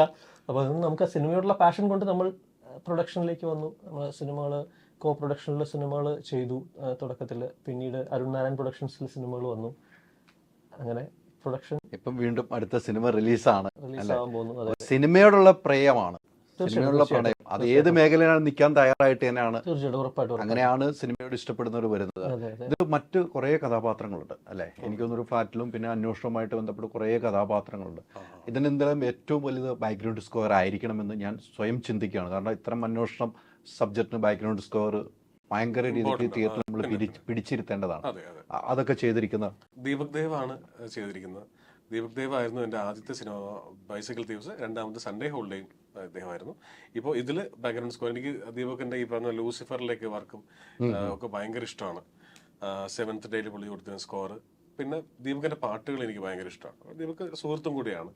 അപ്പോൾ അങ്ങനെ ദീപക് ആ ജോലി വളരെ മനോഹരമായിട്ട് ചെയ്തിട്ടുണ്ട്. ഇപ്പോൾ നമ്മൾ ട്രെയിലർ ഇറങ്ങിയപ്പോൾ ഒത്തിരി പേര് ആ ഫസ്റ്റ് പാട്ട് വിട്ടപ്പോഴും ട്രെയിലർ വിട്ടപ്പോഴൊക്കെ ദീപക് ദേവിനെ കമന്റ് ചെയ്തിട്ടുണ്ട്. അത്രയും വളരെ എന്താ പറയുക സീനിയറായിട്ടുള്ള നമ്മുടെ കൂട്ടത്തിൽ തന്നെയുള്ള ആളാണെങ്കിലും നമ്മൾ അതിനെ സീനിയറായിട്ടാണ് കാണുന്നത്. ദീപക് മനോഹരമായിട്ട് ചെയ്തിട്ടുണ്ട് മ്യൂസിക്. മറ്റാർട്ടിസ്റ്റുകൾ മറ്റത് ഈ പറഞ്ഞ പോലെ ദിലീഷ് പോത്തിന് ഉടനീളം ഒരു കഥാപാത്രമാണ് ചെയ്തിരിക്കുന്നത്. ഉടനീളം. അതുപോലെ കോട്ടയം നസീർക്ക, ജാഫർ ഇടുക്കി, അനുശ്രീ, മിയ, രഞ്ജിത്തേട്ടൻ നല്ലൊരു വേഷം, ക്യാമിയോ അപ്പിയറൻസ് ആണെങ്കിലും, പിന്നെ അതുപോലെ ശങ്കർ രാമകൃഷ്ണൻ, അങ്ങനെ അങ്ങനെ കുറേ ആളുകളുണ്ട് ഈ സിനിമയിൽ. അരുൺ അരുൺ നാരായൺ എന്താ പറയാത്തത്? ഞാനതിനെ എന്താ പറയാത്തത് ഞാൻ ഓർമ്മപ്പെടുത്തുക. എന്താ പറയാത്തത്? അല്ല, അങ്ങനെ ഒരുപാട് പേരുണ്ട്. അങ്ങനെ ഒരുപാട് പേരുണ്ട്. അരുണുണ്ടല്ലോ, നല്ല വേഷങ്ങളുണ്ടല്ലോ. വിളിച്ചോണ്ട് ഇപ്പൊ ഈ ഇടയ്ക്ക് ഒരു യാത്രയൊക്കെ പോയിരുന്നു, കുറെ ഫോട്ടോ ഒക്കെ ഷെയർ ചെയ്യുന്നു, കുടുംബമായിട്ടൊരു യാത്രയൊക്കെ ചെയ്തതല്ലേ. അത് വളരെ ചുരുക്കം സമയം കണ്ടെത്തി പോയാന്ന് തോന്നുന്നു. അതെ അതെ. എങ്ങനെ ഉണ്ടായിരുന്നു യാത്ര? അത് മോൻ്റെ എക്സാം കഴിയാൻ വേണ്ടി വെയിറ്റ് ചെയ്യുന്നു. എക്സാം കഴിഞ്ഞിട്ട് ഒരു ഔട്ടിങ് ആവശ്യമാണെന്ന് തോന്നിയിട്ട് ഞങ്ങൾ ഫാമിലിയായിട്ടൊരു യാത്ര പോയി 4 ദിവസം. സിനിമയിലേക്ക് തിരിച്ചു കൊണ്ടുവരില്ല അല്ലേ ആരെ? ഞങ്ങളുടെ ചേച്ചിനെ കൊണ്ടുവരുമോ? എത്ര കറക്റ്റ് ആയിട്ടാ ചോദിച്ചു വന്നത്. വന്ന് കൊണ്ടുവരുമോ? അത് ഞാൻ പറ്റും, അത് ഞാൻ മാത്രം എടുക്കുന്നൊരു ഡിസിഷൻ അല്ല, അത് അവർക്കും കൂടെ എന്നും ഇത് തന്നെ പറയണം, എന്നും ഇത് തന്നെ പറയണം. ആസിഫ്, അപ്പൊ ഇനി അവരോട് ഉള്ള കാര്യമല്ലേ പറയാൻ പറ്റുള്ളൂ. എനിക്ക് ഒരു ഇന്റർവ്യൂ ഒപ്പിച്ചോ? എന്തൊക്കെ നടക്കുന്നു ഇതിനിടയിൽ കൂടെ? ഇങ്ങനെ ഒരു ചോദ്യമില്ല. അല്ല, ഹൈദരാലിയുടെ ഭയങ്കര നമ്മൾ ഭയങ്കര നിങ്ങളെ അപ്രീഷിയേറ്റ് ചെയ്യുന്നൊരു പോയിന്റ്, നിങ്ങളുടെ ഒരു ഡിപ്ലോമസി ഭയങ്കരമാണ് അല്ലെ. ചില കാര്യങ്ങൾ ഇപ്പോ ഈ ചില ആൾക്കാർക്ക് ചോദിക്കാനുള്ള ഒരു സ്വാതന്ത്ര്യം ഉണ്ടാക്കിയെടുക്കുന്ന ഒരു സ്വാതന്ത്ര്യമുണ്ട്. അപ്പൊ ഹൈദരാലി അത് ഉണ്ടാക്കിയെടുത്തിട്ടുണ്ട്, മനസ്സിലാക്കണം. ഇല്ല, ചോദ്യം ഞാൻ ഒരുപാട് മറുപടി പറഞ്ഞു, അതുകൊണ്ടാണ്. അപ്പൊ എനിക്ക് അതിലേക്ക് ഒരു ഇന്റർവ്യൂ ഒരു ഞാൻ പൊക്കണം കേട്ടോ. ഞാൻ പോയി പ്രേക്ഷകരുടെ മുമ്പിൽ ഞാൻ അക്സെപ്റ്റ് ചെയ്യില്ലല്ലോ. അല്ലെ, ചോദിക്കാൻ പറയാൻ പറ്റില്ലല്ലോ, ചേച്ചിയോട് കൂടെ ചോദിക്കണ്ടേ. അപ്പം നമുക്ക് പേടിച്ച് സംസാരിച്ചാൽ സംസാരിച്ചേട്ടാ എന്തൊരു എവിടെ വരെ എന്ത് മനോഹരമായി കേട്ടോ. അതല്ലേ ഒരു പറഞ്ഞിട്ടുണ്ട്, ഒരു ദിവസം പൊക്കോ ഒരു ഇന്റർവ്യൂ ഞാൻ പറഞ്ഞിട്ടുണ്ട്, ഒന്നും കുഴപ്പിക്കല്ല, ചോദ്യങ്ങൾ കുഴപ്പിക്കലെന്ന് മാത്രം പറഞ്ഞ് എന്നെ വിടുന്ന തോന്നണ ആസിഫെ. വിടും എന്നുള്ളത് എങ്ങനെ തൃശ്ശൂർ സൈഡിൽ തന്നെ ഒരു സ്ഥലം സെറ്റ് ചെയ്ത് ബാക്കി കൂടെ പറയാം. ടൗണിൽ കുറച്ച് ദൂരം അല്ലേ, ഒരു ചെറിയ ദൂരത്തിൽ ഇത് ഞാൻ ചെയ്തിരിക്കും ചേട്ടാ, വെല്ലുവിളി ഏറ്റെടുക്കുന്നു. തീർച്ചയായിട്ടും ചെയ്യണം. അല്ലേ? അങ്ങനെയാണല്ലോ നമുക്ക് ആളുകളെ ഒന്ന് അല്ലേ, ആളുകളുടെ മുമ്പിൽ ചേച്ചിക്ക് പറയാനുള്ളത് ഞാനിങ്ങനെ സിനിമയൊക്കെ ഇപ്പൊ ചെയ്യുന്നില്ല എന്നൊക്കെ ചേച്ചിയുടെ വായിന്നൊക്കെ കേൾക്കുമ്പോൾ നമുക്ക് ചില സ്വപ്നങ്ങൾ നല്ല നമുക്ക് മുന്നോട്ട് പോകാനായിട്ട്. അതെ, ഇനി എനിക്ക് ആ സ്വപ്നമായിട്ട് മുന്നോട്ട് പോകാലോ അല്ലേ. വായിന്ന് കേൾക്കും എന്നുള്ളതിന്റെ അകത്ത് ഇന്റർവ്യൂ അവരുടെ പേഴ്സണൽ ഇഷ്ടമാണ്, അത് സമ്മതിക്കുകയാണ്. ഈ തലവൻ എന്നൊരു പേര് അല്ലെ, നമ്മൾ തലവര എന്നൊക്കെ പറയുന്നത്, തലവൻ എന്നൊരു പേര് കേട്ടപ്പോൾ എന്താണ് ആസിഫിന് തലവൻ എന്നൊരു പേര് ആണ്?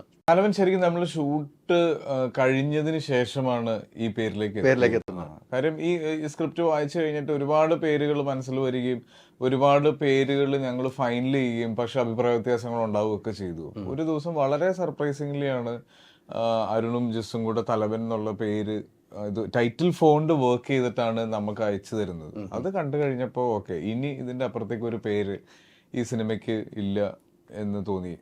ജിസ് ഇതിനെപ്പറ്റി നേരത്തെ പറഞ്ഞു, ഒരുപാട് നമ്മൾ ഈ തലവൻ എന്ന് പേര് കേട്ടപ്പോൾ നമ്മളെല്ലാവരും ഓർത്ത് ഇതിനു മുന്നേ സിനിമകൾക്ക് ഇത് വന്നിട്ടുണ്ടാവാം, ആരെങ്കിലുമൊക്കെ ഇതിന് ഇട്ടിട്ടുണ്ടാവും എന്നുള്ളത്. പക്ഷെ തലവൻ എന്നുള്ള പേര് ആദ്യമായിട്ടാണ് ഒരു സിനിമയ്ക്ക് വരുന്നത് എന്നുള്ളത് വളരെ അത്ഭുതകരമായൊരു റിയലൈസേഷൻ ആയിരുന്നു. അത് പെട്ടെന്നാണ് അങ്ങനെ ഒരു പേര് എല്ലാ ഫോണ്ടും സെറ്റ് ചെയ്താ കൊണ്ട് കാണിക്കുന്നു. അതെ, കാര്യം ഈ തലവൻ എന്നുള്ള പേര് കേട്ട് കഴിഞ്ഞതിന് ശേഷം ഈ സിനിമയ്ക്ക് മറ്റൊരു പേര് വേണം എന്ന് ഇപ്പൊ നമ്മൾ ഈ ഒരു സിനിമ തുടങ്ങുമ്പോ തന്നെ പേര് ഇട്ടില്ലെങ്കിൽ നമുക്ക് പിന്നെ ഒരു പേരിടാൻ ഭയങ്കര ബുദ്ധിമുട്ടാണ്. നമ്മൾ ഇത്രയും കാത്തിരുന്നത് ഈ പേരിനല്ല, കുറച്ചും കൂടെ നല്ല പേര് കിട്ടും എന്ന് നമുക്ക് ഇങ്ങനെ തോന്നിക്കൊണ്ടേയിരിക്കും. അപ്പൊ അത് പക്ഷെ ഈ പേര് കിട്ടുന്നത് വരെ ആ കൺഫ്യൂഷൻ ഉണ്ടായിരുന്നു, ആ സമയം വരെ ഉണ്ടായിരുന്നു. നിങ്ങൾ രണ്ടും കൂടെ നമ്മൾ ഡിസ്കസ് ചെയ്ത ഒരുപാട് ടൈറ്റിലുകൾ രണ്ടുപേർക്ക് അയച്ചു കൊടുക്കും. ഞങ്ങൾ കൂട്ടായ ഡിസ്കഷൻ. അപ്പൊ ജിസ് ആസ് എ ഡയറക്ടർ ജിസ് തീരുമാനിക്കുന്നു, അത് നമ്മൾ അങ്ങനെയല്ല. ജിസ് ഭയങ്കര ഓപ്പൺ ടു ഡിസ്കഷൻ ആണ്. അത് ഭയങ്കരമായിട്ട് നമ്മൾ ഒരു ഗിവ് ആൻഡ് ടേക്ക് ഉള്ള ഒരാളാണ്. അപ്പോൾ തീർച്ചയായിട്ടും ഒരുപാട് ടൈറ്റിലുകൾ വന്നു. ചില ടൈറ്റിൽ ജിസ്സിന് ഭയങ്കര ഇഷ്ടമാവും, എനിക്കത് ഓക്കെ ആവാൻ വരും. അപ്പം എനിക്കും കൂടെ ഓക്കെ ആവാൻ സാധനം ഇവർക്ക് അയച്ചു കൊടുക്കുമ്പോൾ ചിലപ്പോൾ ഇവർക്കത് കേൾക്കുമ്പോൾ അത് മതിയോ എന്ന് ചോദിക്കുന്ന അവസ്ഥകൾ ഉണ്ടാവും. അങ്ങനെ ഒരുപാട് ടൈറ്റിലുകൾ വർക്ക് ചെയ്തിട്ടാണ് ഇതിലേക്ക് എത്തിയപ്പോൾ ആദ്യം സംശയം വന്ന് തലവൻ എന്ന ടൈറ്റിൽ വന്നപ്പോൾ ഇത് വന്നിട്ടുണ്ടാവില്ലേ, ഇത് നമുക്ക് എല്ലാവർക്കും കേട്ടുപരിചയമുള്ള വാക്കാണ്, ഉറപ്പായിട്ട് വന്നിട്ടുണ്ടാവും. പക്ഷെ നമ്മൾ സെർച്ച് ചെയ്തപ്പോൾ അതില്ല. അങ്ങനെ ടൈറ്റിൽ ഇതിനു മുമ്പ് മലയാള സിനിമയിൽ വന്നിട്ടില്ല. പിന്നെ ഞാൻ നേരത്തെ ജിസ് പ്രസ് മീറ്റിൽ പറഞ്ഞ പോലെ പോലീസ് എന്ന് പറയുമ്പം ഹൈറാർക്കി ആണല്ലോ. ഇപ്പം നമ്മൾ കോൺസ്റ്റബിൾ മുതൽ അതിന് CI അല്ല SI ഉണ്ട്, CI, പിന്നെ അതിന് ഡിവൈസ്, അങ്ങനെ ആ ഒരു ഹൈറാർക്കിയുടെയാണ്. തൻ്റെ തലയ്ക്ക് മുകളിൽ ഇരിക്കുന്നത് ആര് എന്നതാണല്ലോ പോലീസിനെ സംബന്ധിച്ചിടത്തോളം തലവൻ എന്ന് പറയുന്നത്. അതാണ് ഒരു പോലീസ് സ്റ്റോറി പറയുമ്പം. പിന്നെ പ്രത്യേകിച്ചും ഈ കഥയ്ക്ക് അതിലും നല്ലൊരു ടൈറ്റിൽ കിട്ടാനില്ല എന്ന് യുനാനിമസ് ആയിട്ടൊരു തോന്നൽ വന്നു. എല്ലാവരും ഓക്കെ പറഞ്ഞു. എല്ലാവരും ഒറ്റയടിക്ക് ഒക്കെ പറഞ്ഞു. നിങ്ങൾക്ക് കേട്ടപ്പോൾ ഓക്കെ തോന്നിയില്ലേ? പിന്നെ തീർച്ചയായിട്ടും അതാ ഈ പേരിലൊരു നമുക്ക് ഇപ്പൊ പറഞ്ഞപ്പോഴാണ് എനിക്ക് ഇങ്ങോട്ട് നമ്മുടെ മുകളിലിരിക്കുന്നതാണല്ലോ തലവൻ. നമ്മളെ അത്ഭുതപ്പെടുത്തിയത് ഈ പേരെന്താ മുമ്പ് വരാതിരുന്നതാണ് നമ്മളെ ഞെട്ടിച്ച്. നമ്മളെല്ലാം വന്നിട്ടുണ്ടാവുന്നതാണ്. അതെ അതെ. അല്ല ആദ്യമായിട്ടാണ് ഭയങ്കര സിമ്പിൾ ആയിട്ട് ഇപ്പം നമ്മള് ഭയങ്കര യൂസ് ചെയ്യുന്ന വാക്കാണല്ലോ, നമ്മൾ എല്ലാവരും യൂസ് ചെയ്തിട്ടുള്ള, നമുക്ക് വളരെ അങ്ങനെ കോംപ്ലിക്കേറ്റഡ് ആയിട്ടുള്ള നിന്റെ തലവനാരാന്ന് ചോദിക്കുന്ന ഒരു സംസാരം ഉണ്ടല്ലോ, കോമൺ ആയിട്ടുള്ള സംസാരത്തിലും വരുന്നു. പക്ഷെ ഈ പേര് ഇതുവരെ വന്നിട്ടില്ല. വെച്ചിട്ട് ഇപ്പൊ സിനിമയുടെ നല്ലൊരു കാലമാണ് അല്ലേ. സിനിമ എല്ലാം നല്ല രീതിക്ക് വിജയിച്ച് ഒരു സമയത്തുണ്ടായിരുന്ന പിന്നീട് ഇരുന്ന് പോയ സിനിമകൾ ഇപ്പൊ എല്ലാ സിനിമകളും ഹിറ്റടിച്ച് പോവാ. ലോക സിനിമയിലേക്ക് മലയാള സിനിമ എത്തിയിരിക്കുകയാണ്. ലോക സിനിമയിൽ മലയാള സിനിമ ആ ഒരു കാലഘട്ടത്തിലൂടെ പോകുമ്പോൾ ഭയങ്കര അഭിമാനമാണ് സിനിമാ പ്രേമികൾക്കും അതോടൊപ്പം സിനിമയിൽ അഭിനയിക്കുന്ന എല്ലാവർക്കും, അണിയറ പ്രവർത്തകർക്കൊക്കെ.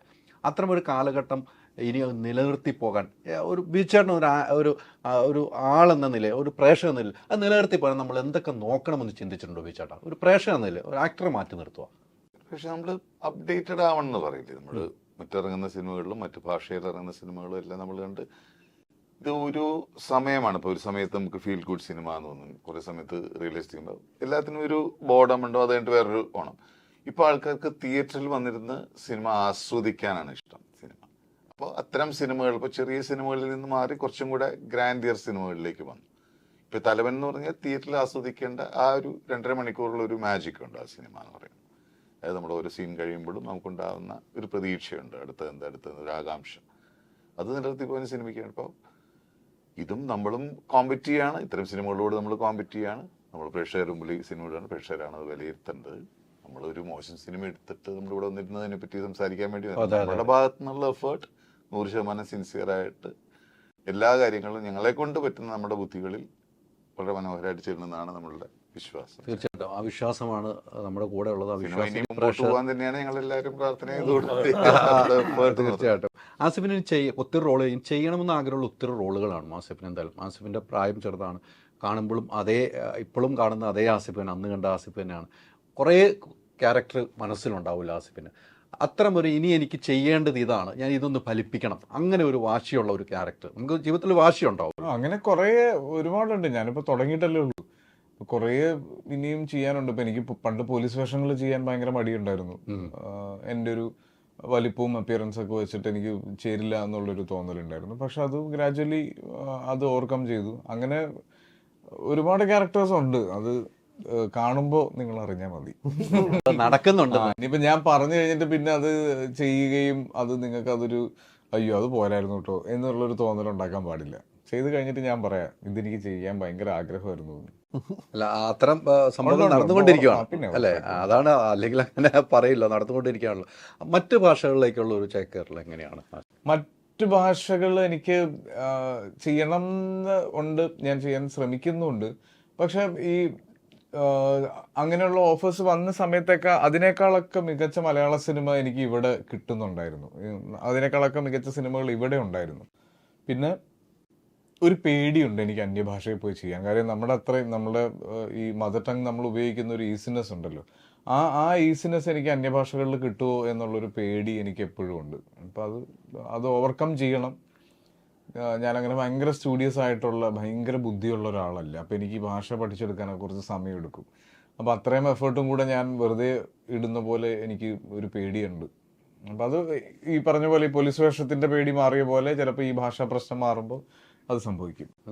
വിചേട്ടൻ ഇപ്പം തമിഴൊരെണ്ണം അടിച്ചു പൊളിച്ച് അല്ലേ. അതിന്റെ ആണല്ലോ ഒരു മുറിവ് അതിന്റെ അവിടെ പറഞ്ഞ കേട്ടത്. ചുമ്മാ അല്ല ആ ഒരു ധൈര്യം ആസിഫിന് കൊടുക്കാവുന്നുണ്ട്. ബീച്ചറിനൊക്കെ ഇപ്പം തമിഴ് ചെയ്തുകൊണ്ടിരിക്കുക, ധൈര്യമായിട്ട് പോകാന്നുള്ള അല്ലേ. അല്ല ഞാൻ ബാസി പറഞ്ഞൊരു കാര്യം, നമുക്ക് ഈ ലാംഗ്വേജ് കംഫർട്ടബിൾ ആകുമ്പോഴാണ് നമുക്ക് നന്നായിട്ട് പെർഫോം ചെയ്യാൻ പറ്റില്ല. ഇല്ലെങ്കിൽ നമുക്കതൊരു ബാരിയർ ആയിട്ട് ഇങ്ങനെ കിടന്ന് നമുക്ക് തന്നെ എഫക്റ്റ് ചെയ്യും ഡെഫിനറ്റ്ലി. ഇപ്പോൾ ഞാനൊക്കെ ആദ്യം മറ്റു ഭാഷകൾ ചെയ്യുന്നപ്പോൾ മലയാള സിനിമ അന്ന് കുറഞ്ഞ സമയങ്ങളിൽ സർവൈവൽ ആൻഡ് എക്സിസ്റ്റൻസ് എന്ന് പറയും. ഇപ്പം നമുക്ക് അന്ന് വന്നിട്ടുള്ള തമിഴ് ഓഫറുകളിൽ നമ്മൾ കൂടുതൽ നെഗറ്റീവ് റോൾസ് ആണ് ചെയ്തിട്ടുള്ളത്. അത് ഞാൻ നിർബന്ധിതനാണ്, എൻ്റെ ഒരു അന്നത്തെ ഒരു അവസ്ഥയിൽ ഞാൻ നിർബന്ധിതനാണ് ചെയ്യാനായിട്ട്. നമുക്ക് വരുന്ന ആദ്യം നല്ല ആൻസർ ഉണ്ടായിരുന്നു. തെലുങ്കൊക്കെ ചെയ്യുമ്പോൾ ഭയങ്കര ബുദ്ധിമുട്ടാണ് ഭാഷ. തമിഴ് പിന്നെ കുറച്ചും കൂടെ നമുക്ക് ഫെമിലിയർ ആയതുകൊണ്ട് നമ്മൾ ചെയ്തു. പിന്നെ ചില അവസ്ഥകളാണ് നമ്മളെല്ലാം പഠിപ്പിക്കുന്നത്, നമുക്ക് ചെയ്യേണ്ടത് നമ്മൾ ചെയ്യും. അപ്പോൾ അത് ആസി സ്റ്റാർട്ട് ചെയ്തിട്ടല്ലേ ഉള്ളൂ. ഇവിടെ തന്നെ ആസി വളരെ കംഫർട്ടബിൾ ആണ്. ഇങ്ങനത്തെ പ്രോജക്റ്റ് ആയതുകൊണ്ട് നമ്മളിപ്പോൾ അത് കമ്മിറ്റ് ചെയ്ത് ചെയ്യണമെന്നേ ഉള്ളൂ. വേറെ ഭാഷ ചെയ്യുമ്പോൾ ലാംഗ്വേജ് കംഫർട്ടബിൾ ആണെങ്കിൽ നമുക്ക് മാക്സിമം ഔട്ട്പുട്ട് ഉണ്ട്. അത് കൃത്യമാണ്. ഇപ്പം എത്രയോ സിനിമകൾ ചെയ്ത വിജയേട്ടങ്ങൾ പറയുമ്പോൾ കൃത്യമാണ്. ആസിഫിൻ്റെ വ്യൂ കറക്റ്റാണ് കേട്ടോ. അല്ലെങ്കിൽ നമുക്ക് ചിലപ്പം വലിയ പ്രശ്നങ്ങൾ സംഭവിക്കാം. അവിടെ പോയിട്ട് എന്താണെന്ന് നമുക്ക് അറിയാത്ത ഒരു സംഭവം, ലാംഗ്വേജിന്റെ അപ്പുറത്തേക്ക് എന്താണെന്ന് വീണ്ടും ആൾക്കാർ പറയുമല്ലോ കംഫർട്ട് സോൺ ബ്രേക്ക് ചെയ്യുമ്പോഴാണ് നമുക്ക് സക്സസ് ഉണ്ടാവുക എന്ന്. അപ്പൊ അങ്ങനെ ഒരു എഫേർട്ട് എന്റെ ഭാഗത്ത് ഞാൻ ഇടേണ്ടതാണ്. ഇനി ശ്രമിക്കുന്നതാണ്. ഉറപ്പായിട്ടും നമുക്ക് വേണം. നമുക്ക് ആസിഫ് അവിടെയും പോയി പിന്നിത്തിളങ്ങനെ കണ്ടിട്ട് വേണം നമുക്ക് തൊടുപുഴ ഉടനെ സംഭവിക്കട്ടെ. എനിക്ക് തൊടുപുഴ ടൗണിൽ കൂടെ അങ്ങ് ഇറങ്ങി നടക്കാം. അല്ല അല്ല, എന്റെ നാട്ടിൽ ഒന്നും കൂടെ ആസിഫ് അവിടെ ഉണ്ടെന്ന് പറയാൻ അതറിയാതെ ആസിഫ് ഇത് ആസിഫിനോട് കൂടി എനിക്ക് മൊത്തം കൊണ്ട് കിട്ടുമല്ലോ. ഇപ്പൊ പ്രധാന വിഷയങ്ങൾ കുറെ ഇപ്പം നടക്കുന്നുണ്ട്. രണ്ട് കാര്യങ്ങൾ ചോദിച്ച് അവസാനിക്കാം. ഡയറക്ടർ നിൽക്കും, എനിക്ക് നിർമ്മാണത്തിന്റെ അടുത്ത് രണ്ട് കാര്യം ചെയ്യാം. ഇപ്പം ജാതി തിരിക്കുന്നു സിനിമകളെ, വല്ലാത്ത പ്രശ്നമാണ്. നമ്മൾ കാണുന്നതല്ല സംസാരങ്ങൾ വരുന്നത്. ഒരിക്കലും അംഗീകരിക്കാൻ കഴിയില്ല എന്ന് പറയുന്ന ഒരു വ്യക്തിയാണ് ഞാൻ. എന്നും കലയിലല്ല ജാതി കാണേണ്ടതെന്ന് വിശ്വസിക്കുന്ന ഒരാളാണ്. ഇങ്ങനെയുള്ള ചോദ്യങ്ങളാണ് ഇതിന്റെ വലിപ്പം കൊടുക്കുന്നത്. നമ്മളിത് ശ്രദ്ധിക്കാൻ പാടില്ല, നമ്മൾ ഇതിനെപ്പറ്റി ഡിസ്കസ് ചെയ്യാൻ പാടില്ല. ഇതിങ്ങനെ ചോദിക്കുമ്പോൾ നമ്മൾ പറയുന്ന മറുപടികളും ആ ചോദ്യവുമാണ് ഇതിനൊരു സ്പേസ് ഉണ്ട് എന്ന് ഇത് പ്രചരിപ്പിക്കാൻ ആഗ്രഹിക്കുന്നവർക്ക് സാധ്യത കൊടുക്കുന്നത്. നമ്മളത് അഡ്രസ്സ് ചെയ്യരുത്, അല്ലെ? എന്ത് കാര്യമുണ്ട്, നമ്മളത് എടുക്കുക. അതൊരു മണ്ടത്തരമായിട്ട് മനസ്സിൽ ചിന്തിക്കരുത്. നമ്മളൊന്നും ആലോചിക്കുന്നില്ല ഇതിൽ. നമ്മളിപ്പം ഇങ്ങനെ ഒരു വിഷയത്തെ കുറിച്ച് ചർച്ച ചെയ്യുമ്പോൾ നമ്മൾ തന്നെ ചിന്തിക്കുക ഇത് എവിടെയാണ് നടക്കുന്നത് എന്നുള്ളത്. നമ്മളൊന്നും ആ രീതി ചിന്തിക്കുന്നേയില്ല. നമ്മൾ ആ ചർച്ചയ്ക്ക് പോലും ആസി പറഞ്ഞ കറക്റ്റ് പോയിന്റ് ആണ്. നമ്മൾ അതിനെ ചർച്ച പോലും ചെയ്യരുത്. കാരണം അത്ര പോലും പ്രാധാന്യം അർഹിക്കുന്ന ഒരു കാര്യമല്ല അത്. അത് നമ്മൾ തൊടാൻ പാടില്ല അതൊന്നും. ഇപ്പൊ എന്തൊക്കെ നാട്ടിൽ നടക്കുന്നു അങ്ങനെ കണ്ടാൽ മതി. കേരളം എന്നൊരു സ്ഥലത്തില് മതസൗഹാർദ്ദം നിലനിർത്തുന്ന ഒരു സ്ഥലം തന്നെയാണ്, സംസ്ഥാനം തന്നെയാണ്. അത് നമ്മൾ അങ്ങനെ തന്നെ കൊണ്ടു കിടക്കുന്നു. ഒരു സംശയമില്ല കാര്യത്തില്. എന്താ സംശയം? നമ്മളെല്ലാം ആഘോഷിക്കുന്നവരല്ലേ എല്ലാവരും, അല്ലെ? എന്റെ ജീവിതത്തിൽ ഞാൻ ഇതുവരെ അങ്ങനെ വേറിട്ട് കണ്ടിട്ടില്ല ഒരിക്കലും. ഏറ്റവും കൂടുതൽ ആവശ്യമുള്ള ആൾക്കാർ അവരുടെ അജൻഡാസ് നമ്മള് സംസാരിക്കും. ഇപ്പം കറക്റ്റ് ആസിഫ് ചർച്ച ചെയ്യാതിരിക്കുക. വലിപ്പം കൂടരുത്, അണ്ടർലൈൻ ചെയ്യരുത്. സോഷ്യൽ മീഡിയ ഉള്ളപ്പോൾ അതിനപ്പുറത്തേക്ക് വലിപ്പം കൂടും. എക്സാക്ട്ലി, തീർച്ചയായിട്ടും. അത് ആസിഫ് പറഞ്ഞ പോയിന്റിൽ തന്നെ ഇനിയുള്ള കാര്യങ്ങൾ ഞാൻ മുന്നോട്ട് പോകുന്നതായിരിക്കും. എങ്കിലും ചില സ്ഥലങ്ങളിൽ പറയേണ്ടത് ഞാൻ ഓപ്പണായിട്ട് പറയാറുമുണ്ട്. അത് എൻ്റെ ഫേസിൽ നിന്ന് ഞാൻ പറയാറുണ്ട്. ആരെയും അതിനകത്ത് ഉൾപ്പെടുത്താൻ എൻ്റെ ഫേസിൽ നിന്ന് ഞാൻ പറയാറുണ്ട്. ഞാൻ അതിനുവേണ്ടി ഫൈറ്റ് ചെയ്യുന്ന ഒരാളുമാണ്, ഫൈറ്റ് ചെയ്തുകൊണ്ടിരിക്കുകയാണ് എന്ന കാര്യത്തിൽ സംശയമില്ല. എല്ലാവരും റിവ്യൂ പോകുമ്പൊന്നും വേണ്ട നമുക്ക് കേട്ടോ. നമ്മുടെ പടം ഇറങ്ങുമ്പോൾ നല്ലതാണെങ്കിൽ പ്രേക്ഷകർ കാണും. ആരുടെയും റിവ്യൂ കണ്ടിട്ട് പോകാനല്ല നമ്മൾ സിനിമ എടുത്തിരിക്കുന്നത്. നമ്മുടെ മനസ്സിൽ നല്ലതാണെന്ന് തോന്നിയാൽ ഏറ്റവും അന്നത്തെ പണ്ടൊക്കെ ഉള്ള മൗത്ത് പബ്ലിസിറ്റി, അതിൻ്റെ അപ്പുറത്തേക്കൊന്നുമില്ല എന്നാണ് ഫേസ്ബുക്കും യൂട്യൂബൊക്കെ വന്നത്, അല്ലേ? അന്നൊക്കെ കണ്ടതുപോലെ സിനിമകൾ കാണാൻ, തലവൻ കാണാൻ പ്രേക്ഷകർ വന്നം കണ്ട് ഞങ്ങളുടെ തലവര കറക്റ്റാക്കി നിങ്ങൾ തരണം, അല്ലേ? നമുക്ക് സിനിമയ്ക്ക് വിജയം ഉണ്ടാകുന്നത്, അല്ലേ വിജയേട്ടാ? ഓക്കെ അല്ലേ? എല്ലാ സപ്പോർട്ടും തരണം. പ്രാസം കറക്റ്റ് ആയിട്ട്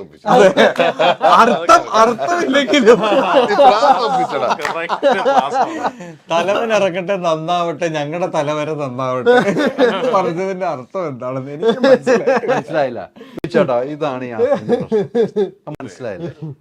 നമ്മുടെ തലവര നന്നാകണം. ആ തലവൻ കാണുമ്പോൾ നമ്മൾ പൈസ മുടക്കിയവരെയും അഭിനയിച്ചവരെയും ഡയറക്ടറിനും തലവരെ നന്നാകാൻ പോവാണ്. ആ തലവൻ ഇറങ്ങുമ്പോൾ